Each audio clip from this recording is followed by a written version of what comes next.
اہل سنت اہل تشیع سبھی نے تقریباً اس بات کو لکھا ہے کہ جی خلیفہ دوم نے سب سے پہلے حضرت علی علیہ الصلوۃ والسلام کی بیعت کی. جب ہم اپنے نبی کو وارننگ کر سکتے ہیں تو باقی مسلمانوں کی حیثیت اس پیغام کے سامنے کیا ہے؟ تم سے بھی زیادہ تمہارے اوپر میرا حق ہے، تاکہ اس طرح سے اس پانی کے ذریعے اتصال ہو جائے، کیونکہ نامحرم کو ہاتھ چھونا تو جائز نہیں ہے. حج میں غدیر ہو رہی سے نا نبی کریم حضرت محمد مصطفیٰ صلی اللہ علیہ وآلہ وسلم کی وفات میں وصال میں صرف 2-2.5 مہینے باقی ہیں. تو کیا جو سب سے پہلی جنگ ہوئی بدر کی سے نا مسلمانوں اور کفر کے درمیان، تو کیا اس میں حضرت علی مولا یعنی دوست نہ تھے تمام مسلمانوں کے؟ السلام علیکم ناظرین، آج ہم پھر آقا کی خدمت میں حاضر ہوئے ہیں اپنے سوالوں کا سلسلہ لے کر. سب سے پہلے تو میں آقا کا شکریہ ادا کرنا چاہوں گا کہ انہوں نے ہمیں اپنا قیمتی وقت دیا. السلام علیکم آقا. السلام ورحمۃ اللہ جی وبرکاتہ. آقا کچھ سوال ہیں ہمارے آج غدیر عید غدیر سے ریلیٹڈ ہیں. بسم اللہ. جی تو سب سے پہلے تو یہ ہے کہ غدیر کیا ہے؟ دیکھیے غدیر جو ہے نا ایک جگہ تھی مکے اور مدینے کے درمیان. جی اس جگہ کا نام تھا غدیر خم. میدان تھا جہاں سے مختلف راستے شہروں کو الگ الگ سمتوں میں جاتے تھے.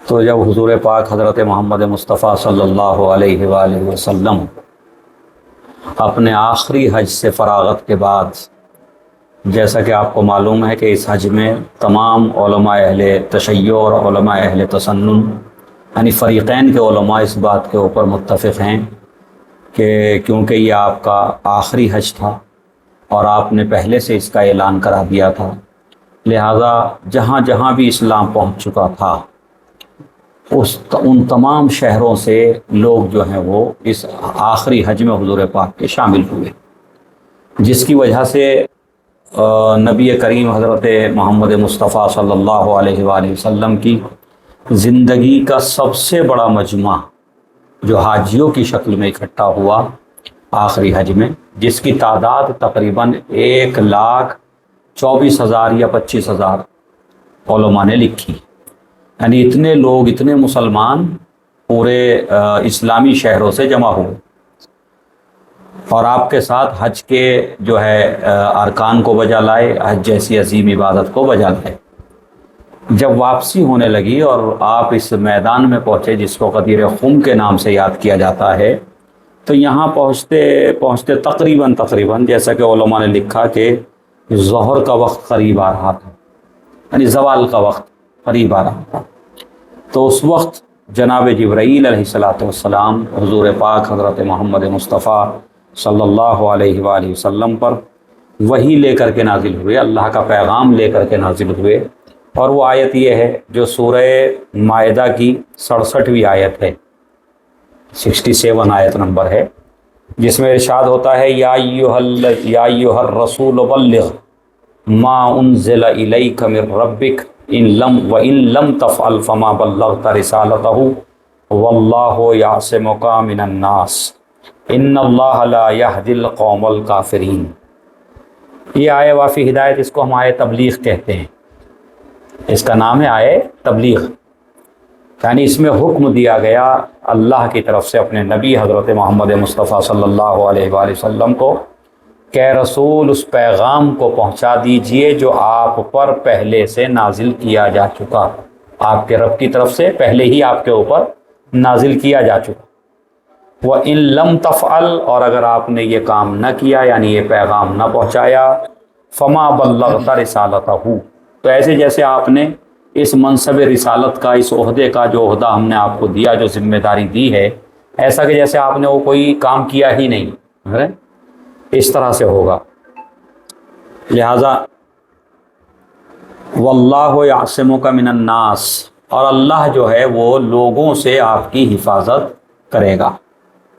ان اللہ لا یہدی القوم الکافرین، اور بے شک اللہ جو ہے یعنی کفر اختیار کرنے والوں کی ہدایت نہیں کرتا. جو جان بوجھ کے کفر کو اختیار کرتے ہیں اور ایمان کو چھوڑ دیتے ہیں، ان کی اللہ ہدایت نہیں کرتا. لہذا یہ عید غدیر کے سلسلے میں یہ آیت نازل ہوئی اور اب یہ کہ آئے تبلیغ میں وہ کون سا پیغام تھا، کیونکہ پیغام کے بارے میں نہیں بتایا گیا کہ پیغام کیا تھا۔ اب پیغام کا پتہ اس وقت چلے گا کہ جب حضور پاک حضرت محمد مصطفیٰ صلی اللہ علیہ وآلہ وسلم اس پیغام کو اس حجاج کے عظیم مجمع میں پہنچائیں گے۔ اب کیا کیا حضور پاک نے اس آیت کے نزول کے بعد؟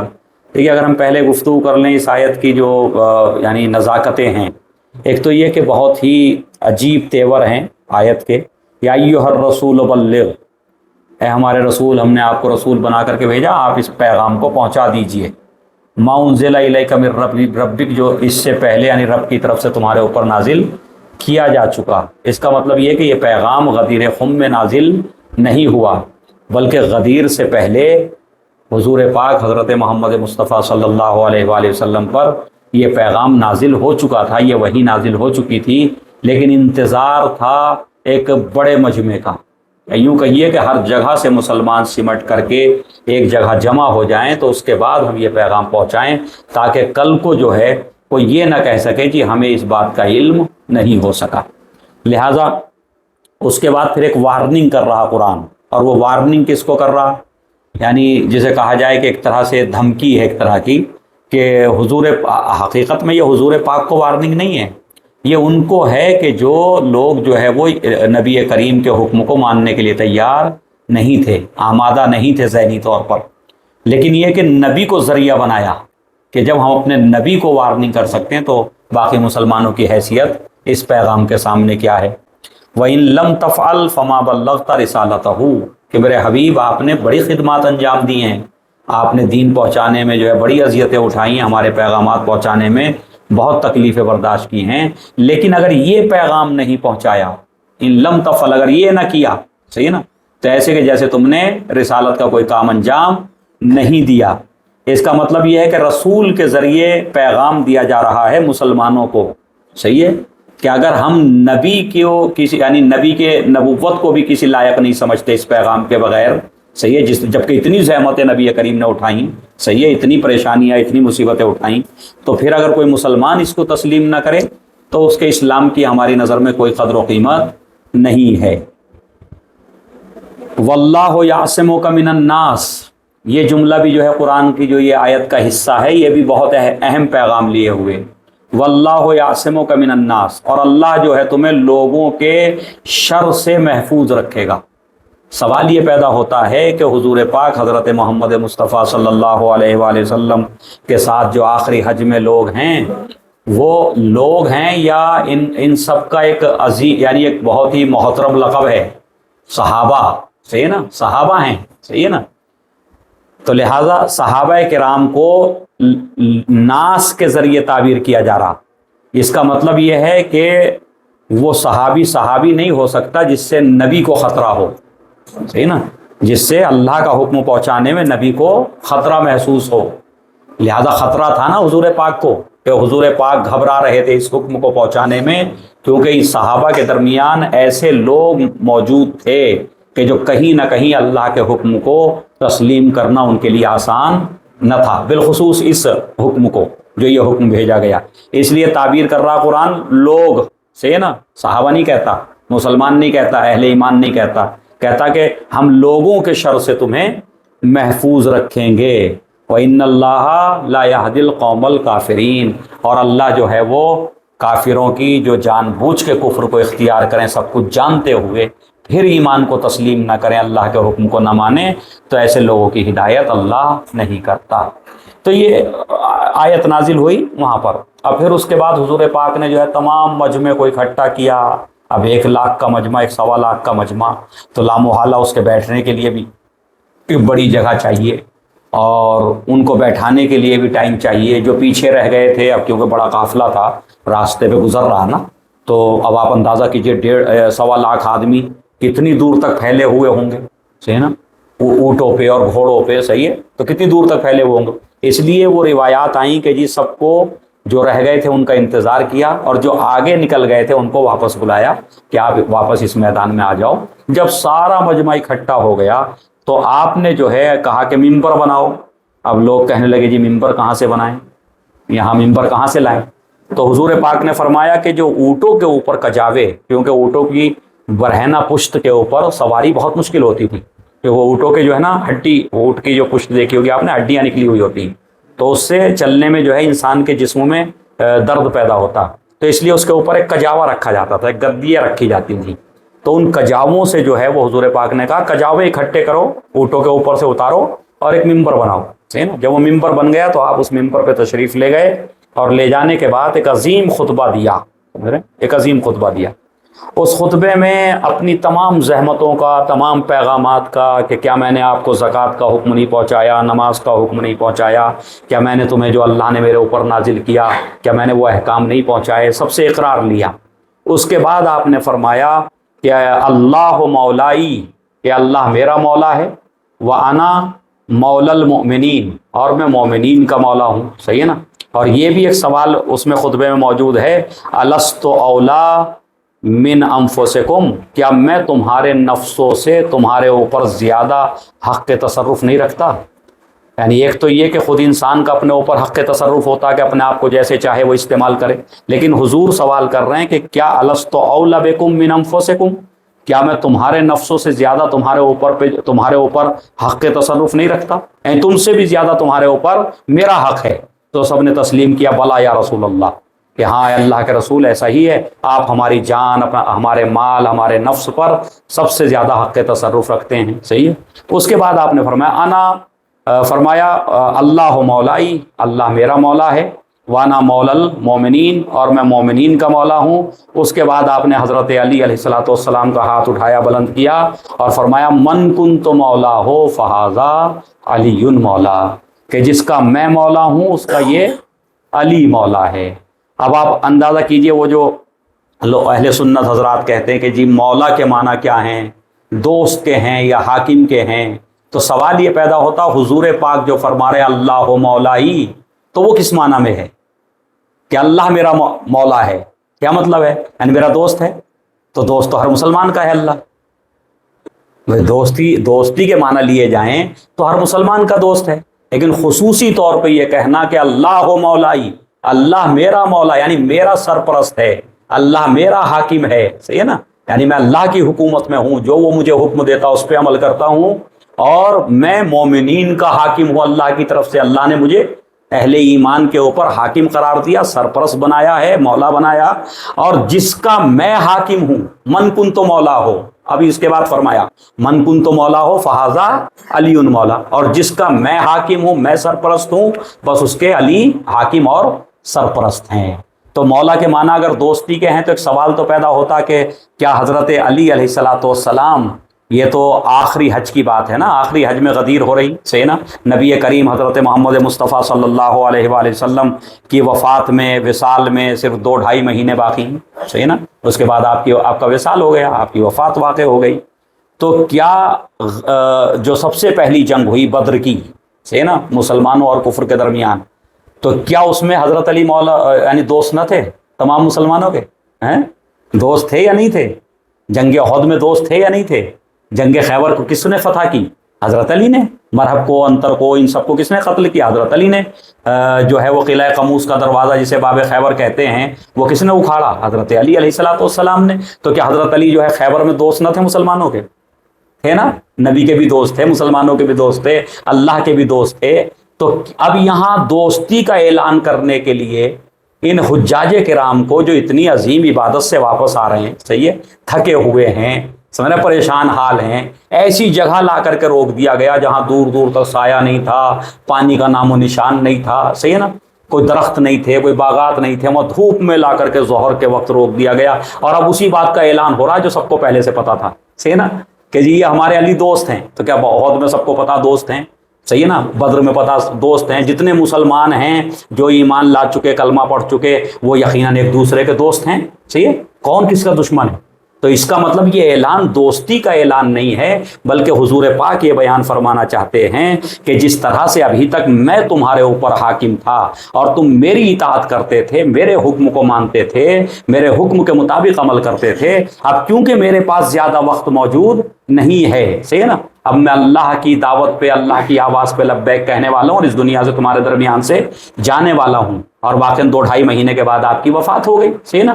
تو مقصد یہ تھا کہ اب آج کے بعد سے میں علی کو اپنی جگہ چھوڑ کر کے جا رہا ہوں. جیسے ابھی تک میں حاکم تھا, میں تمہارا سرپرست تھا, تم میرے حکم کو مانتے تھے, میری اطاعت کرتے تھے, ویسی میرے بعد اب علی کی اطاعت کرنا اور علی کو سرپرست اور اپنا حاکم ماننا, یعنی خلیفہ. صحیح نا. اپنا خلیفہ بنا کے رکھنا, اپنا حاکم ماننا. تو یہ اعلان غدیر خم کے اندر حضرت نبی کریم حضرت محمد مصطفیٰ صلی اللہ علیہ وآلہ وسلم نے فرمایا. اور پھر ایک اور نقطہ اس میں کہ اگر دوستی کا مسئلہ تھا تو دوست کبھی دوست کی بیعت نہیں کرتا. دوستی میں بیعت کا کوئی سوال پیدا نہیں ہوتا. آپ تاریخ اٹھا کر کے دیکھ لو, کوئی کسی کا دوست رہا ہو تو وہ دوست کی بیعت, دوستی کے لیے بیعت نہیں کی جاتی. ہمیشہ بیعت کی جاتی ہے خلافت کے لیے, حکومت کے لیے. حاکم جب کوئی بنتا تھا تو بیعت لی جاتی تھی. حضور پاک نے بھی جو ہے صحابہ کرام سے 2 مرتبہ بیعت لی. صحیح نا. کس بات پہ بیعت لی؟ کہ اگر ہمارے اور کفار کے درمیان جنگ ہونے لگے تو تم یہ بیعت کرو کہ ثابت قدم رہو گے. صحیح نا. یعنی مجھے یک و تنہا میدان میں چھوڑ کے نہ بھاگ جاؤ. صحیح نا. ایسا نہ کرنا. تو بیعت لی جا رہی, تو کس بات کی بیعت لی جا رہی؟ کہ میں تمہارا حاکم ہوں. صحیح ہے. میں خالی دوست نہیں ہوں. بھائی دوست کی بات کو ماننا نہ ماننا یہ ہمارا اختیار ہے, لیکن جب اللہ نے کسی کو حاکم بنا دیا تو پھر اس کی اطاعت ہمارے اوپر واجب ہے. صحیح ہے. تو بیعت لی. اب 3 دن قافلہ جو ہے وہ وہیں پر, یہ 1.25 لاکھ حاجی اس میدان میں 3 دن تک ٹھہرا رہا. یہ قافلہ 3 دن, کوئی معمولی بات تو نہیں. 3 دن. اچھا, اس زمانے میں نہ تو یہ سوشل میڈیا تھا, کیونکہ بچے بھی دیکھیں گے انشاءاللہ, نوجوان بھی اس کو دیکھیں گے, تو پیغام رسانی کے ابلاغ و ترسیل کا کوئی ذریعہ نہیں تھا. صحیح. میسیج نہیں ہو سکتے تھے, واٹس اپ نہیں کیا جا سکتا تھا, کوئی اور سوشل میڈیا کا کوئی طریقہ نہیں تھا, کوئی فون نہیں تھے, موبائل نہیں تھے, کوئی چیز اس طرح کی نہیں تھی جس سے آسانی سے پیغام پہنچایا جا سکے. صحیح. تو اب جو ہے وہ وہاں 3 دن قافلہ ٹھہرا. صحیح. اگر کوئی اس طرح کی چیزیں ہمارے پاس ہوتی تو ہر حاجی اپنے گھر والوں کو بتا دیتا کہ میں لیٹ کیوں ہو رہا ہوں. صحیح ہے. تاخیر کیوں ہو رہی میرے واپس آنے میں. 3 دن روکا. 3 دن روک کر کے ہر مسلمان سے بیعت لی کہ حضرت علی علیہ الصلوۃ والسلام کو ایک خیمے میں بیٹھایا اور ہر مسلمان سے کہا جاؤ اور جا کر کے حضرت علی علیہ الصلوۃ والسلام کی بیعت کرو. اور بیعت کر کے کائے کی بیعت کرو؟ اس بات کی کہ آج سے تم میرے حاکم ہو. صحیح نا. تم میرے خلیفہ ہو, تم میرے جو ہے وہ سرپرست ہو. صحیح ہے. میں آپ کی اطاعت کروں گا. اس بات کی بیعت حضرت علی علیہ الصلوۃ والسلام کی تمام صحابہ نے کی. اور اہل سنت اہل تشیع سبھی نے تقریباً اس بات کو لکھا ہے کہ جی خلیفہ دوم نے سب سے پہلے حضرت علی علیہ الصلوۃ والسلام کی بیعت کی اور بیعت کر کے یہ کہا کہ بخن بخن لک یا ابن ابی طالب. یہ بخن بخن کے معنی ہوتے ہیں مبارک ہو مبارک ہو. صحیح نا. عربی میں بخن بخن کے معنی ہوتے ہیں مبارک ہو مبارک ہو. مبارک ہو مبارک ہو اے ابو طالب کے بیٹے. صحیح ہے. اصبحت مولائی و مولا کل مومن و مومنہ. آج تم میرے بھی مولا ہو گئے اور ہر مومن و مومنہ کے مولا ہو گئے. تو میں نے وہی کہا نا کہ دوست اگر ہوتے, یہ مولا کس معنی میں؟ تاج ہو گئے. صحیح نا. خود خلیفہ دوم بتا رہے ہیں کہ آج تم ہمارے حاکم ہو گئے. صحیح نا. ورنہ دوستی تو پہلے سے تھی. صحیح. سارے مسلمان دوست تھے, حضرت علی کے سب دوست اور حضرت علی سب کے دوست تھے. لیکن آج جو ہے وہ آپ کو ہمارے اوپر حاکم بنا دیا گیا اور ہر مومن و مومنہ پر آپ کی حکومت ہو گئی, آپ کی خلافت ثابت ہو گئی, اللہ کی طرف سے آپ کو جو ہے وہ حاکم بنا دیا گیا. تو اس لیے یہ مبارکباد پیش کی. سمجھ رہے. پھر باقی تمام صحابہ نے مبارکباد پیش کی. 3 دن تک بیعت کا سلسلہ چلتا رہا. 3 دن بیعت ہوتی رہی, حتیٰ کہ ازواج رسول بھی اس حج کے اندر ساتھ تھیں. صحیح ہے. ازواج رسول نے کس طرح سے بیعت کی اس کے لیے بھی علماء نے لکھا کہ باقی آ کر کے لوگ ہاتھ پہ ہاتھ رکھ کر کے بیعت کرتے تھے اور آپ کی حکومت کو تسلیم کرتے تھے اور آپ کی حاکمیت کو تسلیم کرتے تھے اور مبارکباد دیتے تھے. لیکن جو مومنات ساتھ تھیں اس حج کے اندر, ان کے لیے یہ اہتمام کیا گیا, بالخصوص اصحاب رسول کی ازواج میں سے جو تھیں یا خود نبی کریم کی زوجات وہاں موجود تھیں, تو ان کے لیے اہتمام کیا کہ تشت میں پانی بھر کے رکھا گیا. جب ان کا سلسلہ شروع ہوا بیعت کرنے کا, ایک تشت میں پانی بھر کے رکھا گیا. ایک طرف خاتون ہاتھ رکھتی تھی اس پانی کے اندر تشت میں, اور دوسری طرف حضرت علی علیہ الصلوۃ والسلام. صحیح نا. تاکہ اس طرح سے اس پانی کے ذریعے اتصال ہو جائے, کیونکہ نامحرم کو ہاتھ چھونا تو جائز نہیں ہے. تو اس طرح سے ایک طرف اس نے ہاتھ ڈال دیا خاتون نے, ایک طرف حضرت علی کا ہاتھ ہے, اور پھر وہ اقرار کر رہی، صحیح نا، کہ جی ہاں آج جو ہے آپ کو خداوند عالم نے ہمارے اوپر جو ہے وہ حاکم قرار دیا اور سرپرست بنایا، اور ہم آپ کی اطاعت کریں گے، صحیح نا۔ تو یہ 3 دن کا سلسلہ رہا، سمجھ رہے ہیں، غدیر کے میدان میں۔